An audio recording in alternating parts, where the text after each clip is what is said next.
దేవునికి వాచ ఉంటుంది కదా. దేవుడు ఎలాంటి వాడు, ఎంత నమ్మకమైన వాడు అంటే, మనం పడిపోయిన స్థితిలో మనం ఉన్నప్పటికీ కూడా దేవుడు మనల్ని తిరిగి ఆయన మనల్ని లేపి పడిపోయిన స్థానంలో దేవుడు నిలబెట్టి ఆ పాపం మనం వదిలేసినట్లయితే దేవుడు పడిపోయిన వాడిని అతి ఎక్కువ స్థలంలోకి దేవుడు తీసుకెళ్ళబోతున్నాడు. దేవునికి స్తోత్రం. హల్లెలూయా. God is not going to leave you on the same stage. He is going to take a bit higher than you are.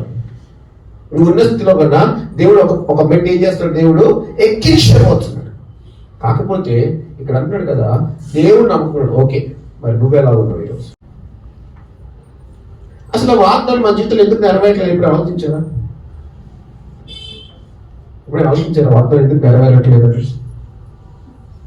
వాగ్దానం తీసుకునే ముందు చేసిన ప్రార్థన, తీసుకున్న తర్వాత మన ప్రార్థన నమ్మకం దేవుడికి కనపడదు.